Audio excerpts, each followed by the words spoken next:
I want to welcome you to, as Robert said, the second of 5 events in the 2024 Signature Speaker Series.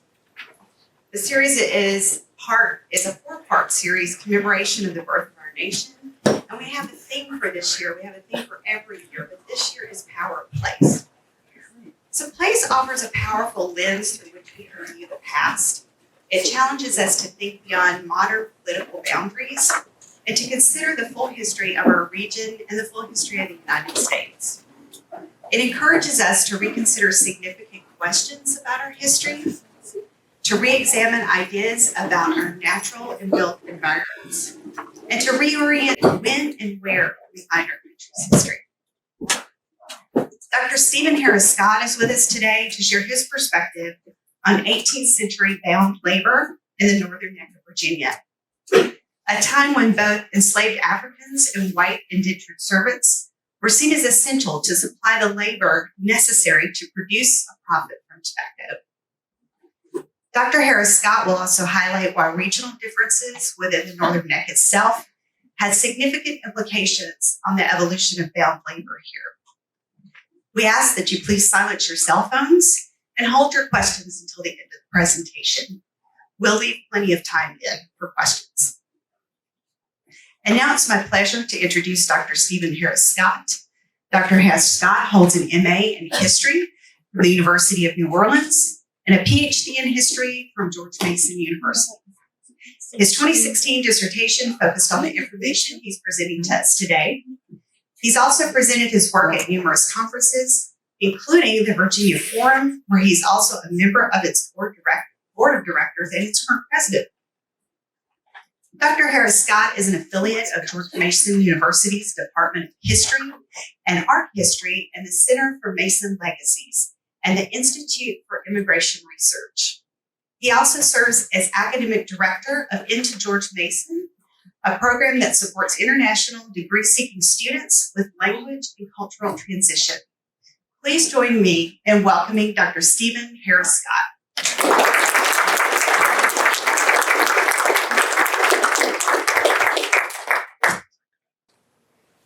Let me turn on my inside voice. Just turn it down a little bit. All right, is that good? Yeah. Not too loud, but loud enough.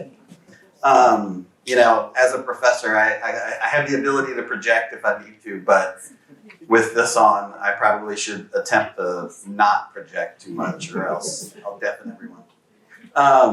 So this is truly a joyful thing for me to do today for several reasons. One is, this is the region I study, and this is the first time I've spoken in it. I have visited a lot, not necessarily down here, but what I call the upper northern neck, and I'll get into the distinction between the upper counties and the lower counties of the northern neck. That kind of is very important in my work, and Melissa previewed a little bit of it as she introduced me. And so I'll talk a little bit about why that's important, why it was especially important in the 16 and 1700s, when rivers were your main source of navigation. But also my father-in-law moved into Westmoreland County a couple of years ago, so I've actually spent a lot more time in this area the last few years, which has been really great. And so, I was kind of thinking about it on the drive down. This is the 250th commemoration of the American Revolution. Obviously, we're a couple years before the official 250th of that, although of course we know lots of things were going on in the years prior to the revolution that led up to it. But it kind of makes sense that I'm going to talk about something well before the American Revolution that certainly set some of the important groundwork for the revolution, though of course none of them would have possibly known that at the time. And so it makes sense then for me to be presenting, I think, a few years before the actual 250th as we ramp up towards that special year in a couple of years. Okay, so another thing we're going to kind of do that's a little not different from this topic, but expands on this topic a little bit because of the audience I knew I'd be speaking to. I do want to talk, especially and because of the theme of the 250th, I want to focus a little more than I might normally on The Northern Neck is a place. A place apart was actually the title of my, no longer than that, but part of the title of my dissertation, because what I found was when I really started to engulf myself in the records, especially of Northumberland and Westmoreland County, which is the real focus, though I did a little bit with Lancaster and Richmond and Essex and a little bit, but like very little amount. And I discovered that it was very different from the prevailing ideas that historians usually talk about when they talk about early Virginia. And so, when I'm talking about early Virginia, I'm talking mostly 1600s into the early 1700s. And most historians have usually focused on the Eastern Shore. And you might be like, why the heck would they focus on the Eastern Shore? It's got amazing records. They're perfect.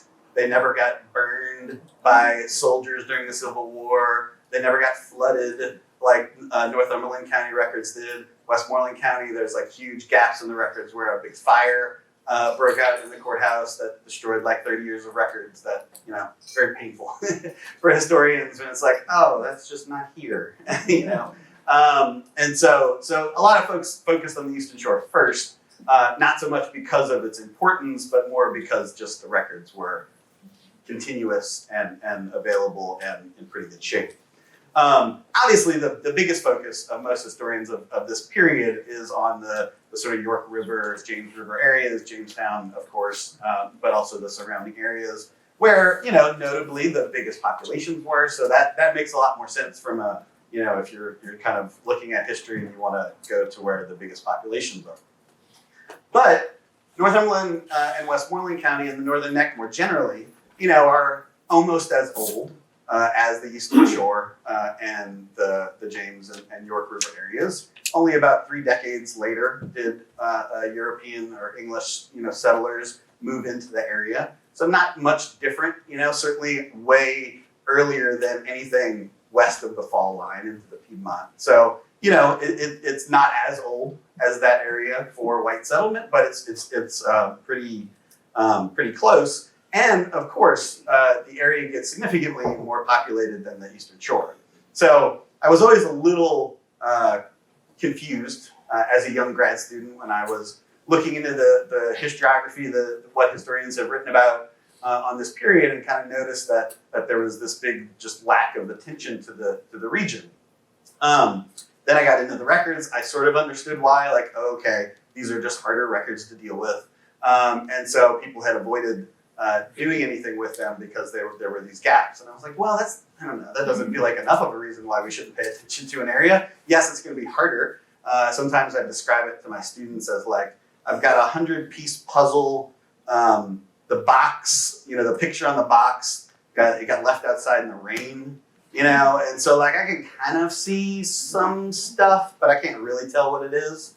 And I've got maybe 22 pieces out of the 100, and I've got like a few side pieces. I've got only like one corner, and I'm sure many of you do puzzles, and I'm a big puzzle guy. So like, that's a pretty hard puzzle to really like put together and say with determination, I know so many things about this puzzle. No, I know some stuff, but certainly it's an incomplete picture because we just don't have the records to make it a complete one. Okay, so, I love maps, as all good historians do.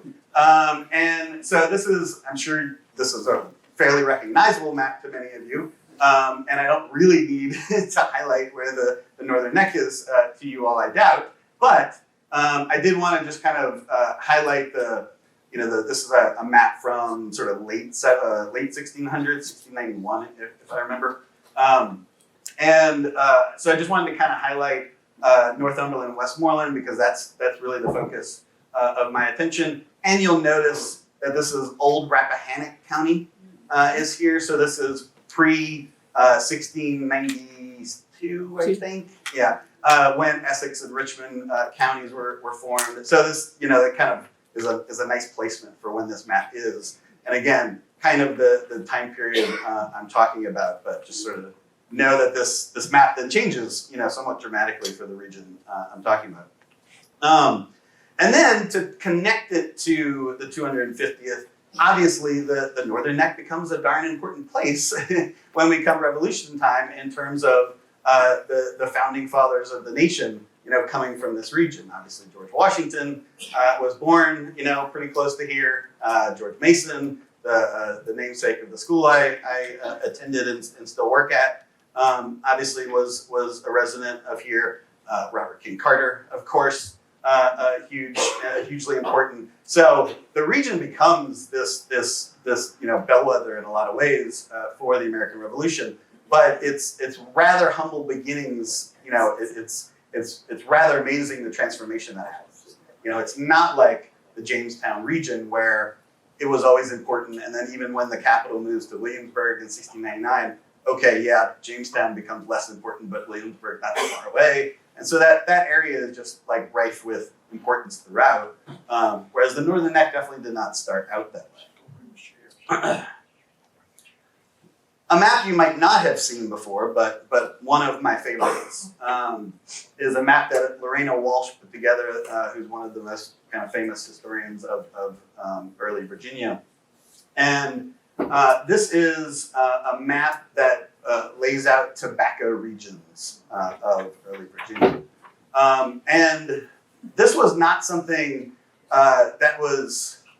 It was mentioned offhand occasionally in books I would read that, oh yeah, the northern part of Virginia colony grew a different strain of tobacco and wasn't that weird, and the Europeans liked it way more than the English. The English liked the sweet-scented tobacco that was grown south of the upper Northern Neck, but the upper Northern Neck and Maryland grew oronoco tobacco, and that's interesting. Oronoco tobacco didn't make enough money. Moving on to other stuff, and it never really talked about it, and so I was very interested in that, and sort of wondered why there was this mention of this seemingly very important thing, because everybody noted obviously that tobacco and the tobacco economy was the thing in early Virginia. Yet you've got these two different strains that are sold to two different markets. And it's just kind of giving a passing mention.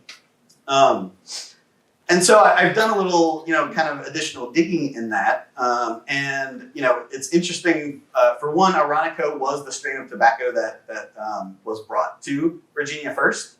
But in terms of the soil, the soil very much was the determiner of what kind of tobacco was yielded from the planting of that tobacco. And so this more sweet version that the English really liked, the English really didn't like the harshness of the oronoco tobacco. And so you can kind of imagine then, even before the navigation acts and various pieces of legislation that the British passed related to the sale of goods to the mother country, and then pretty much banned the sale of goods, at least legally, to other countries, that the preference for this sweet-scented version was going to lead to a better outcome for areas that grew this sweeter tobacco, and the oronoco regions were going to suffer a bit from that. I'll come back to that later because that's really important when we get to the imperial wars towards the end of the 1600s. Who are they against? They're against France. France really loves the oronoco tobacco, but can you sell your oronoco tobacco to France while there's a war going on between the other country and them? Not so much, not easily at least. You definitely have to do it under the table. And so this clay soil that the upper Northern Neck and everywhere along the Potomac River, all the way up to Fairfax County and Prince William County, where I'm from, just could not grow this sweeter version and grew this oronoco strain of tobacco that was harsher. This was especially important too, because the yields from the sweeter scented version versus the oronoco version, you had to grow about twice as much of the oronoco version to get the same amount. Okay, and things were. The price of tobacco, and especially the shipping cost of tobacco, was based on the size, not necessarily the weight. It's how much you could fit in a barrel or a hogshead, as they called it back then. And I'm sure you've seen some of those before. And so, really very quickly, within the first few decades of English settlement in the upper Northern Neck, the price of oronoco just cratered. Again, this is related to the Navigation Acts of the 1660s, and it never really recovers. So this region is really like economically starved from the get-go. And what I have determined is that it had a very significant impact on the type of labor used in the region.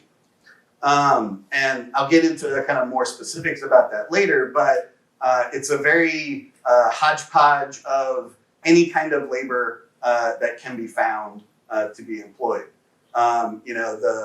The areas south, including Lancaster where we are now, but certainly south of here, relied on slave labor by the 1650s or 1660s. Us in the biz kind of call this the transition. And so the transition from a reliance on white indentured servants to a reliance on African slaves happens in most of Virginia by the middle of the 1600s. Usually the latest people will say that transition has fully happened is by the 1670s. Some people tie it to Bacon's Rebellion. A lot of us are kind of suspect that that had quite as much importance. It's like it's too perfect. They're like, oh, it's a perfect date. That everybody gets together in a room and decides, what we're going to do? We're going to start doing African slaves. Well, it wasn't unimportant, but I'm going to get into some of the other reasons that I think were much more important. But what I found is in Northumberland and Westmoreland in particular, also Stafford County, that's created in 1664, there is a much heavier reliance on two additional sources of labor. One is apprentices. I'll talk a little bit about that if people are super interested in it. It's actually where my work is going now after I've sort of talked about the stuff I'm going to tell you about today a lot to a lot of different conferences. I sort of started focusing on apprenticeship more. I'm not going to talk about it too much in my official talk, but if people are interested, I'm happy to go into more of that in the Q&A. But apprentices, and you can all picture in your head, right, what an apprentice does. It usually is learning some sort of trade. It's a cooper, or it's a blacksmith, or whatever it is, right? You're learning to do that trade, and then after 7, 8, 9 years as a teenager, you get to then become a blacksmith yourself or whatever. That certainly happened in the places that I study, but only about a quarter of the time. The rest really do seem to be not much better than your average indentured servant. And I even argue that they might have been worse off because they labored for a much longer period, on average 10 or 11 years, because they started so young. And 12-year-olds were certainly out in the tobacco fields, especially 12-year-old boys. So there seems to be a heavier reliance, maybe up to a quarter of the bound labor or unfree labor force in Northumberland and Westmoreland County in the 1670s and 1680s were apprentices out in the fields. And, the makeup of the unfree labor force was, 2 apprentices, 3 slaves, and 5 indentured servants, and that was like a pretty big labor force. But it was a very diverse labor force, both in race, obviously, but also in, type or structure of, category of the unfree laborers. Okay, so I kind of want to just go over somewhat briefly another kind of interesting component of the Northern Neck that makes it this place apart. So obviously when I'm kind of calling it a place apart, I'm mostly referring to its era under English colonization, but it's actually also kind of a place apart and somewhat of a place in between during the Native American era of settlement in the region, which obviously extends well into the past. The Northern Neck was really caught in between 2 much bigger polities. Everybody here has, I'm sure, heard of the Powhatan Confederacy that organized in the late 1300s, early 1400s. So, of course, was relatively young, at least in like large historical standards, when the English arrived. But had really not extended too much of its authority into the Northern Neck region. And then there was a much smaller sort of polity in Maryland called the Kanoi polity, and was similarly extending its reach, but also not into the Northern Neck region. And so the Northern Neck had this really diverse, very dense population of Native Americans, 5 or 6 different groups who were there upon the time of English colonization, who were really stuck in between, these expanding empires. Okay, and so I when I sort of discovered some interesting work on that topic, it's certainly not the topic that I do a lot of my own research on, but that kind of just solidified to me that the Northern Neck was this interesting, different place, and really could be tied across different cultural epochs. And so, and it's in this in-between world of the Native American, time period where the English show up. At first, of course, everybody knows a lot about the story of the first English settlers and Powhatan and John Smith and all of that. So I won't necessarily go into that. But John Smith, of course, does travel around the region. You've probably seen the great 1610 map that I just got a new, really cool colored version of that I found at the Manassas Museum. So I was like, ooh, how much is that? It didn't have a price on it. And I was like, please don't be like $50. And they're like, $30. I'm like, sold. I will take it.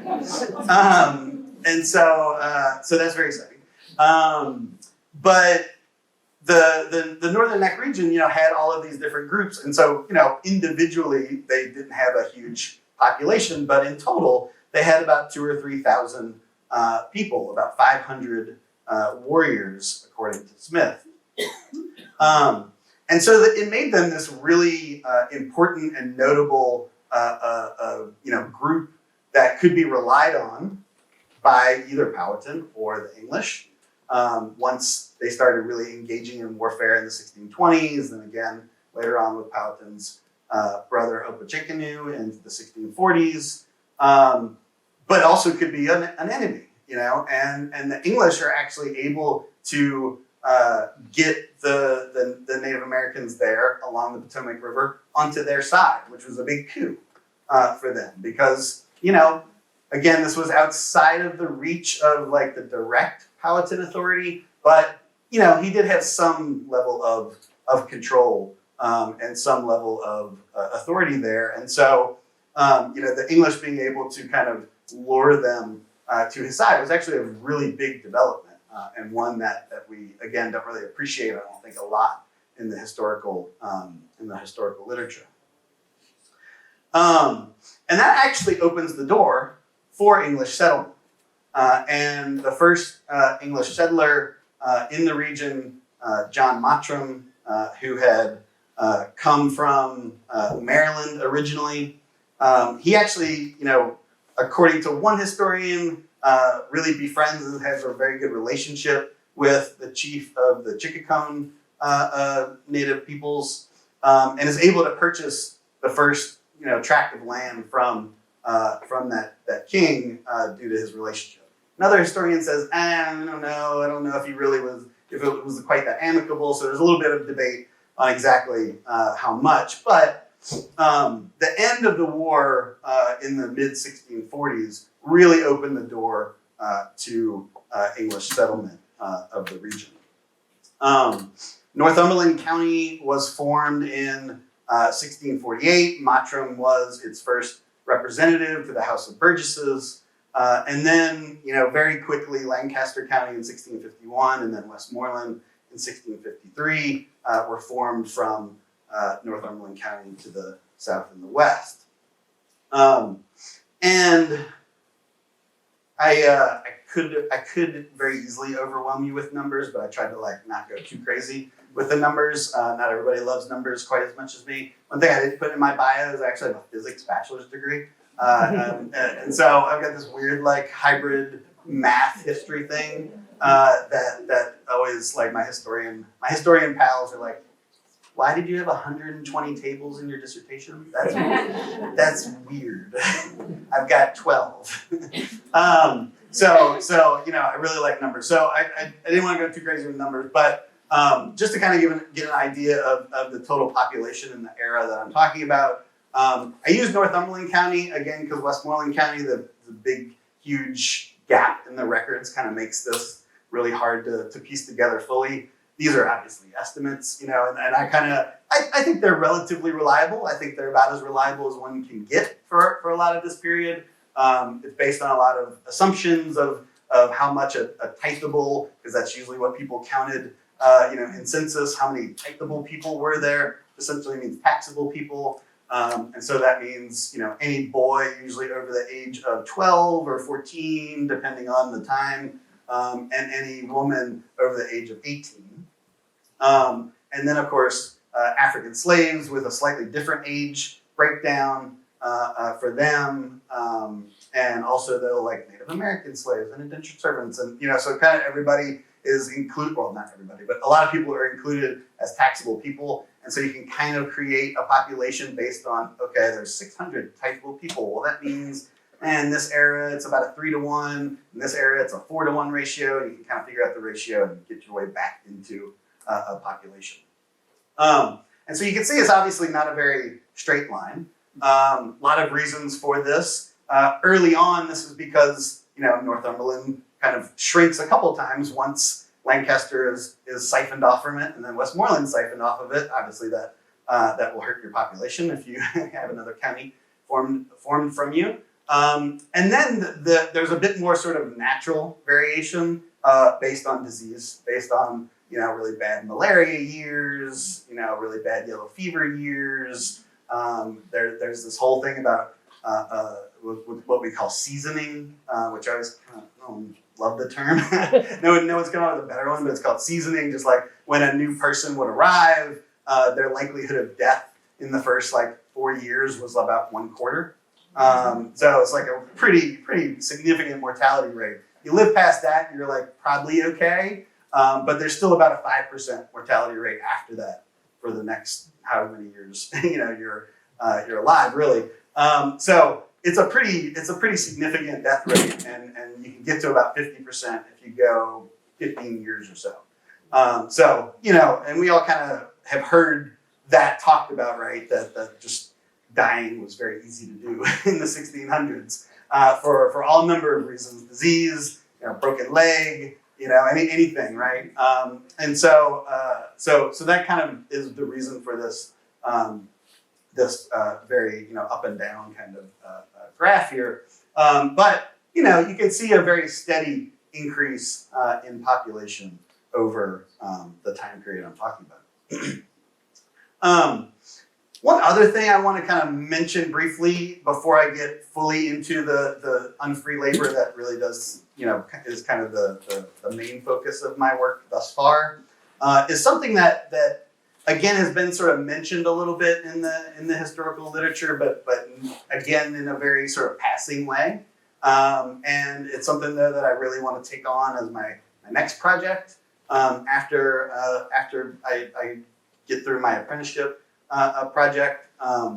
And unfortunately, I won't say unfortunately, but in my bio, you might have noticed that my sort of main job is I'm an administrator now. And so, administration really sucks a lot of time that you could, might rather be researching and writing.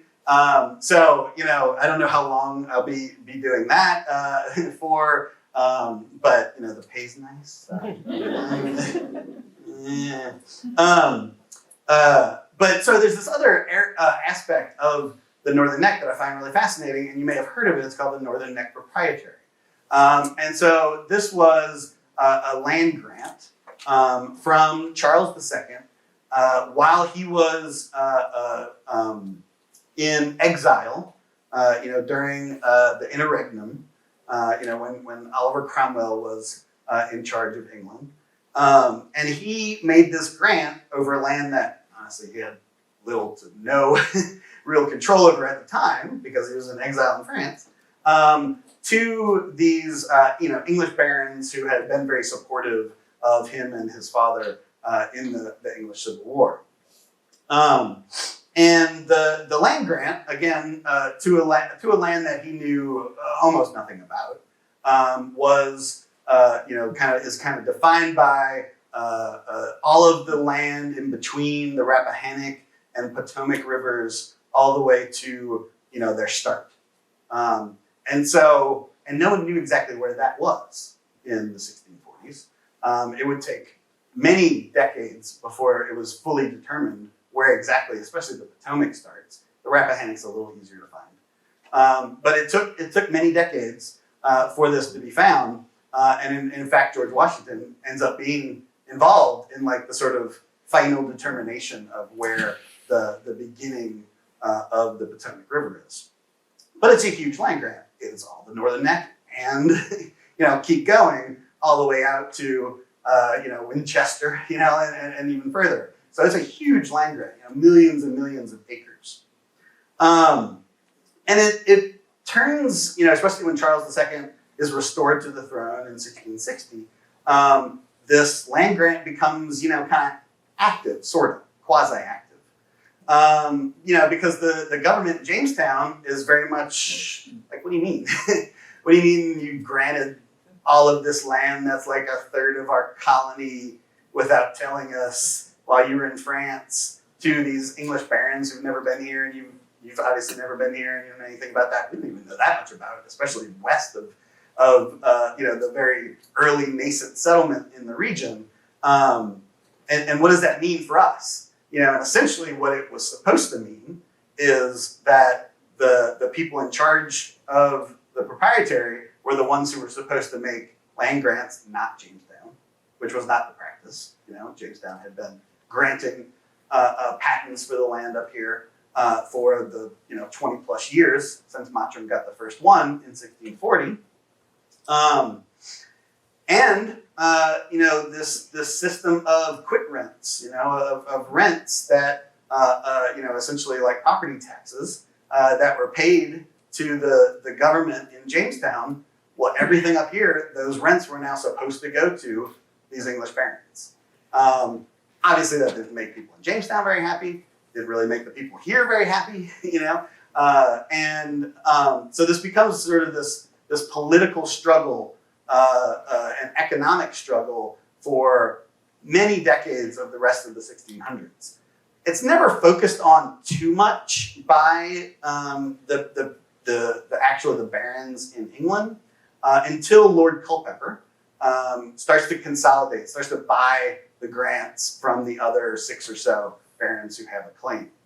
And so by like the 1670s, he's consolidated most of it. He still doesn't do a ton with it at the time, but it is now in the hands of one person as opposed to 6 different people who have very different agendas and goals in life.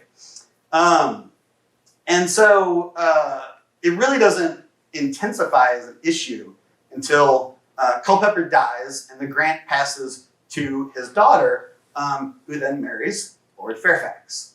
And so sometimes this proprietary is also called the Lord Fairfax proprietary because he's really the first person to start to try to take advantage of the ownership, that ownership claim that he really does have, and this proprietary grant has.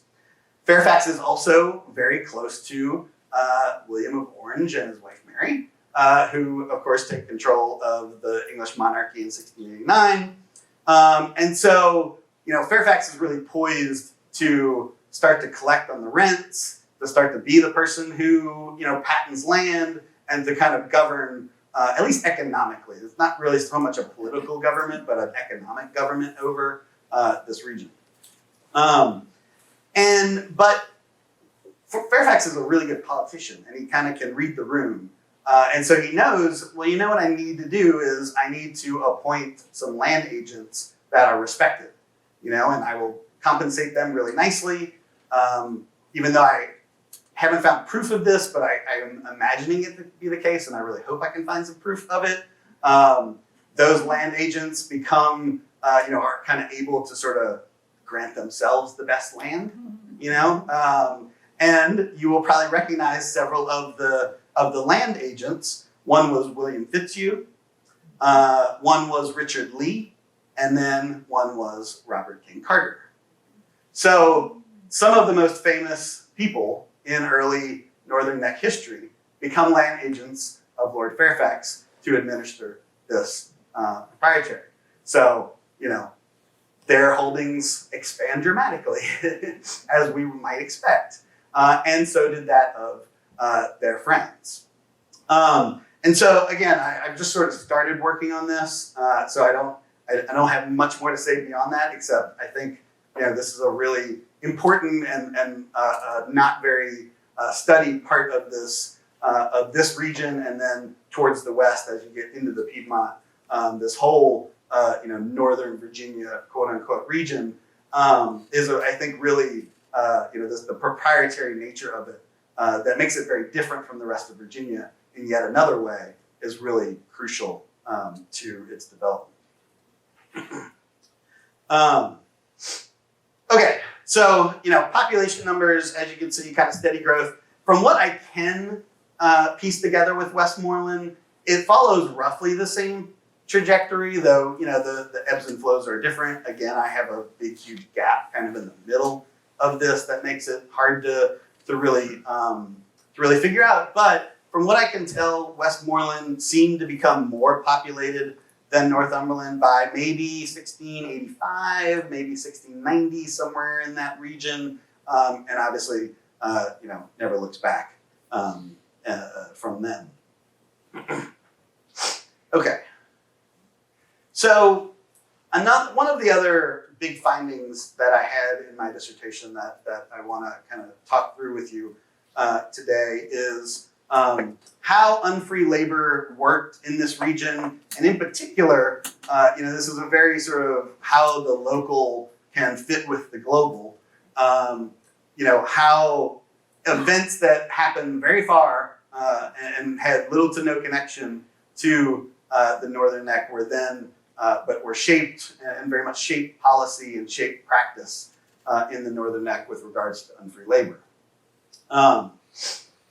So a little bit of background on, a little bit of further background on what historians kind of think about when they think of the transition of unfree labor from indentured servitude to African slavery. Again, most of the time, up until the last couple decades, I'm not the first to kind of start. My work very much is patterned off of and expands on work of a historian named John Weems, who really started to kind of introduce the idea that there were phases of transition, that the transition didn't just happen within the 20 years or so that most historians prior to the last 20 years sort of said, oh yeah, this transition from indentured servitude to African slavery starts in the 1650s, 1660s, and by like 1680 it's done. And Virginia is forever a purely or very heavily dependent slave colony, and indentured servants, yeah, they still exist, and there's still some coming in. They start to become more skilled. All that's true, but it's missing a huge part of the story, and that's where I think my work comes in.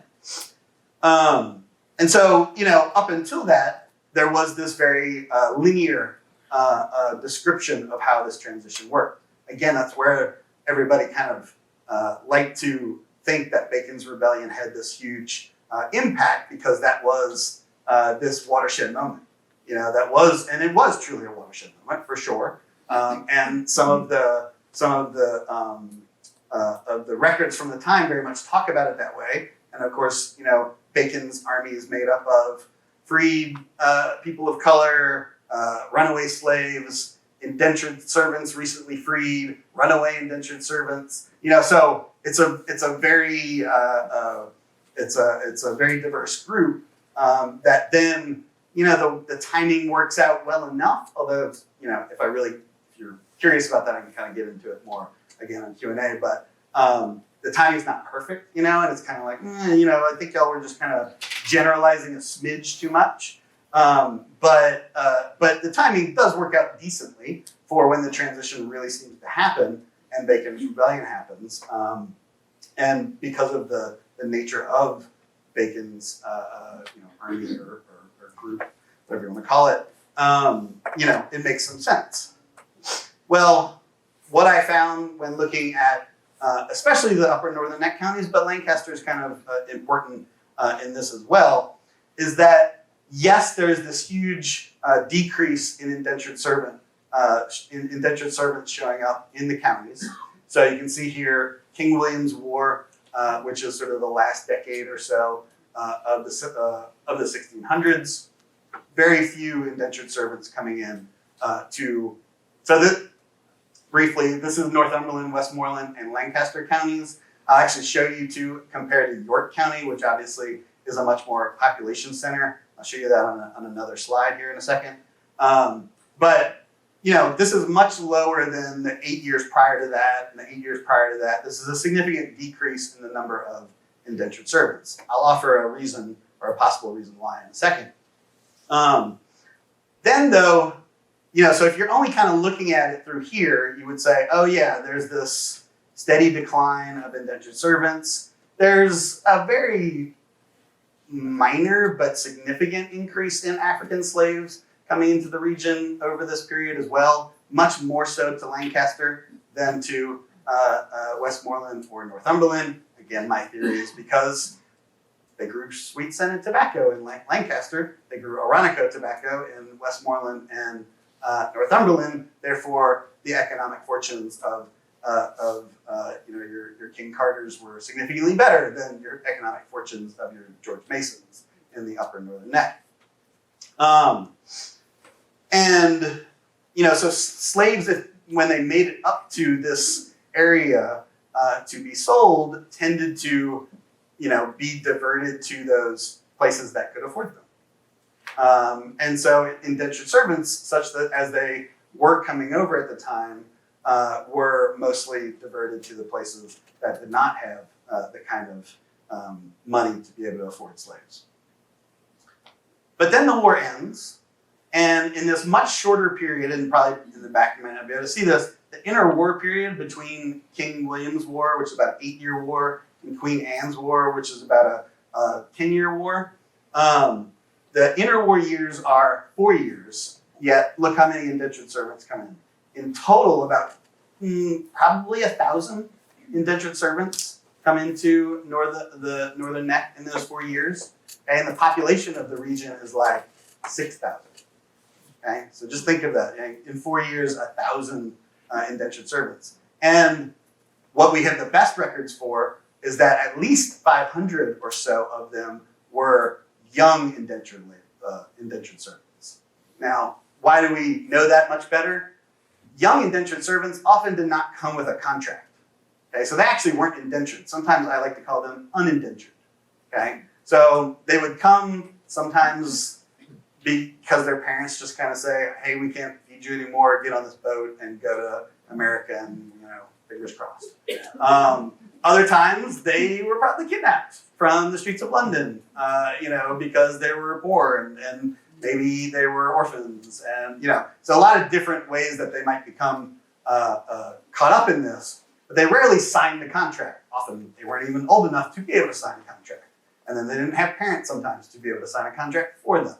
Okay, and so what they would have to do, and I always try to envision this, and if I'm ever going to do a historical reenactment, this might be what I choose to do, is, landowner, King Carter really didn't have too many indentures anymore, but let's just use him for the sake of where we are. He purchases the labor of a half dozen young, English boys, or say 5 English boys and one English girl, because that was about the ratio, it was about 4 to 1, 3 to 1. What he would then have to do within usually about 3 months or so is he had to take all of those young children to the court, and the court justices, who of course he knew really well, or he was one at certain times, of course, he would take them in front, and the justices of the peace that day would look at them and say, okay, you're 12, you're 14, you're 10, you're 9, sometimes even you're 7 and a half. Come on, really? How'd they know a half? And of course, these young children often didn't know how old they were. Like, when are you born? I don't know. What year is it now? I don't know. Like they didn't have any semblance of that. So probably these kids are getting aged down a little bit, I would guess, on average, just because that would mean you had longer to serve.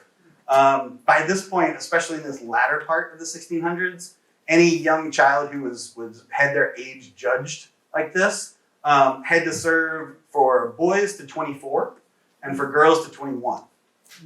So another thing that I found really focusing on these young unindentured servants is that, again, like apprentices that I've mentioned briefly before, they serve for way longer than that traditional, and you probably remember this from your early schooling or whatever. Indentured servants came over and they served for 4 to 7 years, and then they got land and they lived happily ever after. Rarely did they get the land. And yeah, if you came over with a contract, sure, 4 to 7 is about right. But that's not including any of these young servants who they were lucky to only serve 7 years. Most of them were judged way lower in age than 17. Like I said, often 12, 11, 13 was the kind of average. Meaning for a boy, that's 10 years, that's 11 years of service. Okay? And think back to what I told you about mortality. 50% chance at best you were surviving that. Okay? And so, this really massively changes the unfree labor forces in the Northern Neck and makes it truly different from other regions, which again had left behind indentured servitude by this period, and had fully transitioned to a reliance on African slavery. And then you can see, just to finish up with this graph, Queen Anne's War happens, and it falls off a cliff again, and this time it does not rebound. Okay, indentured servitude numbers never rebound after this small little, this short but intense period. I kind of envision a bunch of young kids waiting for the boat, almost, or in a holding house, waiting. Oh, news of King William's War, it's over. So now you can all get on the boat. And this actually does seem to be borne out by some evidence. We know that, and a recent historian did some good work on this, that during the wars, there became this policy. It's called the convoy policy. I think that was the name, or that's the name he gave to it. And it was essentially that all tobacco shipments would have to be guarded by multiple English warships, man of war ships. And this was because the French who they were fighting, but also the Dutch and other actors who weren't involved in the war were raiding the ships. And so to make sure that the tobacco shipments were protected, they needed a military escort. Okay? And if tobacco needed a military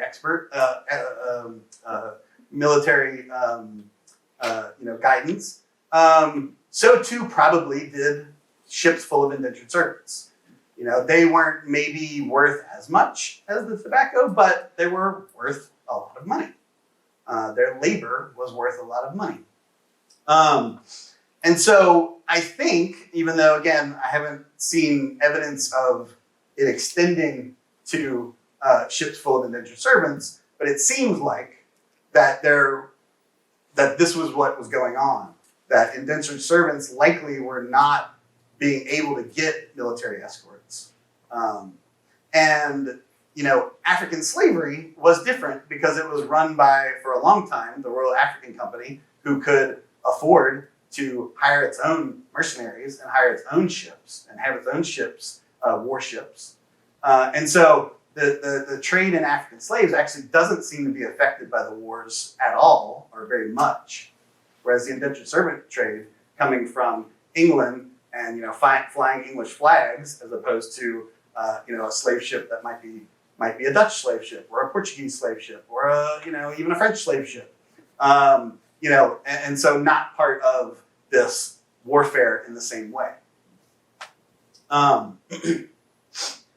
So this this really kind of changes dramatically, I think, the the story of the transition, this sort of neat, linear story of a transition from indentured servants, the colony heavily reliant on indentured servants in the early to mid part of the 1600s to one completely dependent upon African slaves by 1680 or so. This extends that farther than that. Northumberland and Westmoreland both seem to make, and this is not per se the best way to judge exactly when the transition happens, nor do I think it matters exactly when it happens. It's kind of like a trend more than a exact date.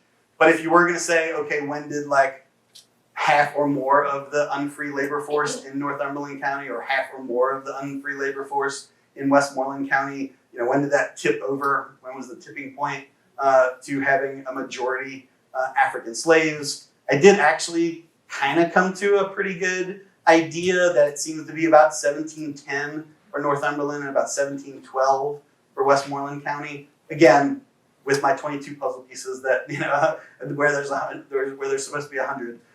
So, I wouldn't say like I would, fight on the ramparts for those dates, but from the evidence I have, that does seem to be when we're talking, and that's 30 years, 40 years, 50 years in some cases later than the date that's normally thrown around when looking at other parts of Virginia. Okay, so it significantly lengthens this transitionary period. I don't really fully know what the implications were for race. This is a time period where like race as a concept that we know it now is not really how people thought about it. They didn't really know exactly what they thought about race back then. Race wasn't really a firm construct yet. It really doesn't become that until mid 1700s, and honestly 1800s in a lot of ways. A lot of pseudoscience of the 1800s that really like solidifies what we now kind of know about the formation of race as a social construct. Yeah, sure, it was happening, but like not that many people were writing it down or like really delving into it in the 1600s. And so you got this very diverse labor force that obviously had to have some sort of impact. Exactly what, I'm not sure, but it had to have some kind of impact. Just another way of kind of, really selling, hitting home just how many of these unindentured, these young indentured servants coming in this much shorter time period, almost 3/4 of the amount in the total period.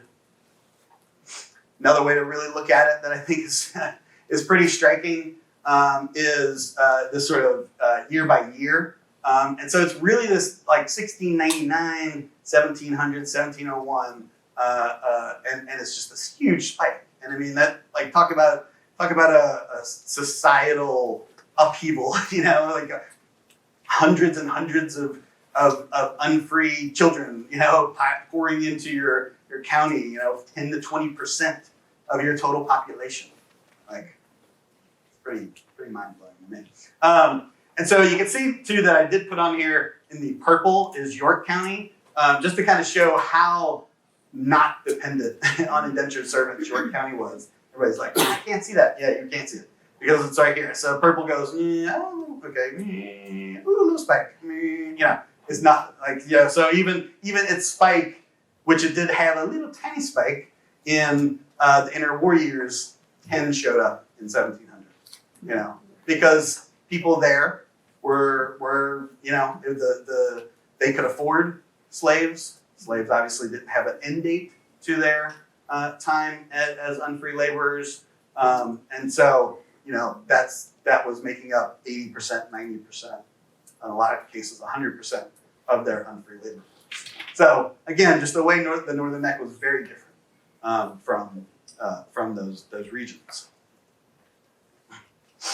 Okay, so I'll finish up, here just to kind of ask a few questions, throw out a few questions that I think about when I'm doing this research and talking about it, and none that I have necessarily answers to. If you want me to hypothesize about it, I'm happy to, but it's definitely just pure hypothesis. Given this massively different labor force, what were the implications for the development of race? What were the implications of the development of labor, and especially unfree labor? Did planters in the Northern Neck, like the Carters, like the Masons, like the Washingtons, all whose earlier ancestors were peopling the region in this time period and purchasing these unfree laborers, did they have a preference? It seems like folks in York County had a preference because indentured servants were available had they wanted to purchase them, but they did not, or they purchased him. They purchased African slaves. So they seem to have a preference for whatever reason. But the Northern Neck, the planters there, they couldn't afford what planters in York County could afford. So did they have a preference and they just couldn't do anything about it?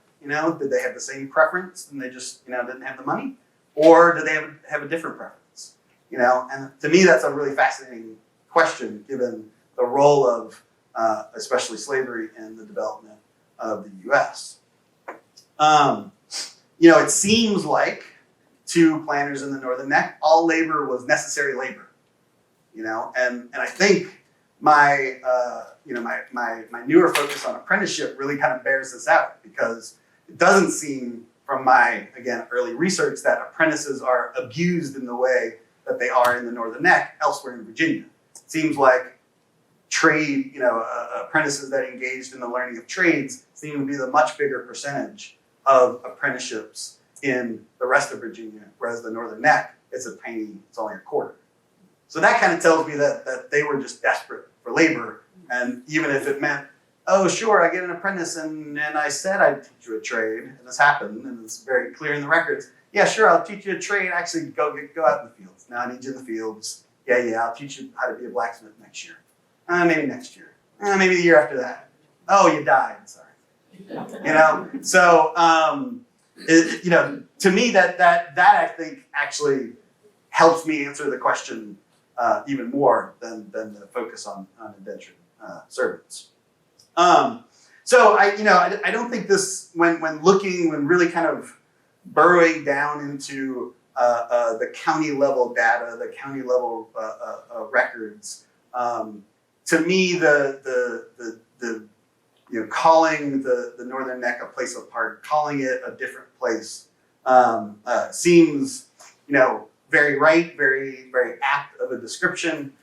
Again, something that I think existed in this region even before there were English settlers, and then of course through much of the colonial period. When it does finally make that transition to African slavery, and there are huge planters, like the later Washingtons and the later Masons and the later Carters and the later Fitzhughes. Does it become a bit more like the rest of Virginia? Maybe. I don't know. That's not my period. But in this earlier period, it does seem different. And so I'll leave it there and open it up for questions.